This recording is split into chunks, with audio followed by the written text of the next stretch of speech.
विशेष cabinet बुलाई गई है आज, धर्म स्वतंत्र कानून को लेकर फैसला होने वाला है, इसके अलावा काफी चीजों के अध्यादेश आने वाले हैं। बहुत प्रसन्नता की बात है कि आज अध्यादेश के माध्यम से लव जिहाद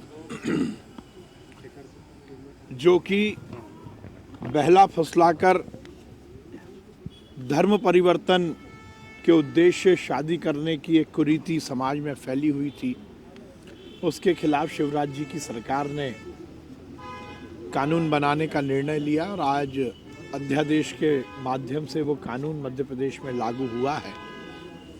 ऐसे प्रकरण जिसमें केवल धर्म परिवर्तन कराने के उद्देश्य से बहन और बेटियों को गुमराह किया जाता है, दबाव बनाया जाता है, लालच देकर शादी के जो प्रकरण हैं उसमें अब कानूनी कार्रवाई होगी। ऐसे प्रकरण मध्य प्रदेश में ना हो, ये हम सबकी सबसे बड़ी जिम्मेदारी है और हमें बहुत प्रसन्नता है कि माननीय मुख्यमंत्री जी के नेतृत्व में हमने इस कानून को मध्य प्रदेश में लागू किया है।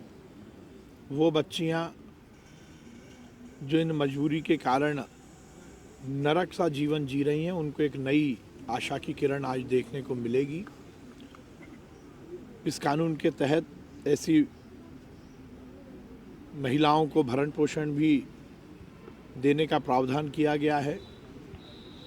यदि इस शादी के बाद कोई बच्चा होता है तो बच्चे को पिता की संपत्ति पर अधिकार दिया गया है और उस बच्चे का भी धर्म के मामले में भी ये सुनिश्चित किया गया है कि माँ का जो धर्म होगा वही बच्चे का धर्म होगा। 10 साल तक की सज़ा का प्रावधान है, नॉन बेलेबल ऑफेंस है। ये निश्चित रूप से समाज में फैल रही कुरीति को रोकेगा।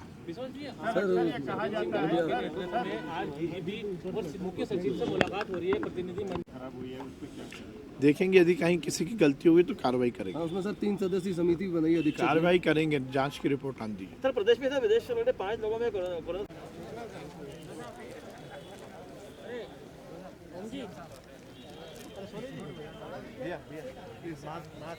प्रशासन की पूरी नज़र है उन पर और कहीं भी किसी तरह पैनिक होने की ज़रूरत नहीं है। उनके टेस्ट, वैसे तो जो लोग आए हैं वो विदेश से आने की काफ़ी दिनों बाद पॉजिटिव हुए हैं, परंतु उसके बाद भी उनकी रिपोर्ट को दिल्ली भेजा गया।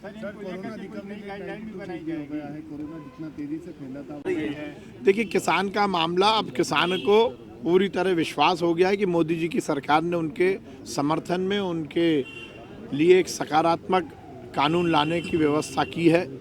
किसान अपनी फसल का दाम और उसको बेचने का स्थान स्वयं निर्धारित करे, इससे बड़ी और कोई बात नहीं हो सकती। जो किसान आंदोलन तथाकथित रूप से कांग्रेस कराने की कोशिश कर रही है, उसमें किसानों का कोई लेना देना नहीं है।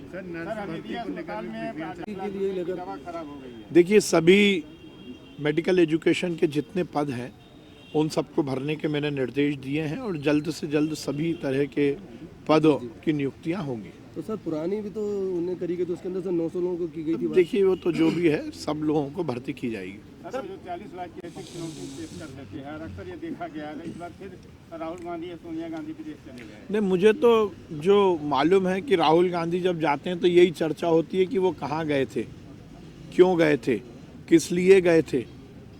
मुझे तो नहीं लगा कि राहुल गांधी के आने के बाद कोई राजनीतिक उठापटक हुई हो या कांग्रेस मजबूत हुई हो। देखिए, अब कांग्रेस की दुकान बंद हो गई है। आप मार्केटिंग वाला फॉरेन से ले आओ या देश से ले आओ, अब मामला ख़त्म है। और मुख्य मुद्दा तो यही है कि कांग्रेस के स्थापना दिवस पर ही राहुल गांधी नहीं थे, वो विदेश में घूम रहे हैं। अब चर्चा यही आ रही कि राहुल गांधी विदेश में कर क्या रहे हैं, यही तो चर्चा का विषय है। सर कांग्रेस किसानों क्या देखते हैं किस विषय में? सर आज ये उज्जैन वाली घटना को लेके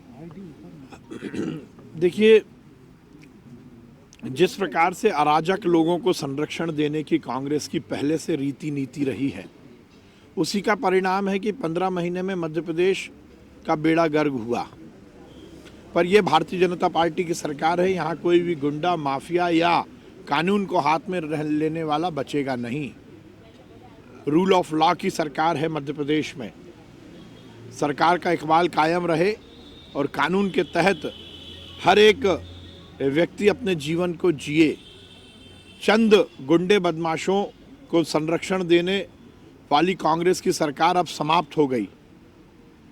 कांग्रेस की सरकार ने यही किया और उसी का परिणाम है कि मध्य प्रदेश, जो कि पहले कांग्रेस के समय जब दिग्विजय सिंह जी मध्य प्रदेश के मुख्यमंत्री थे, तब मध्य प्रदेश डाकुओं का प्रदेश कहलाता था।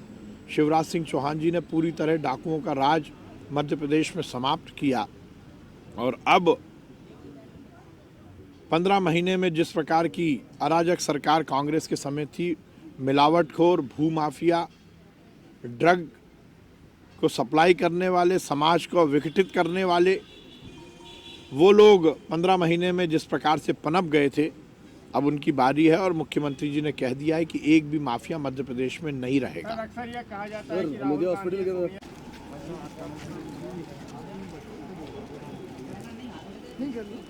मैं बुला लो यहीं पर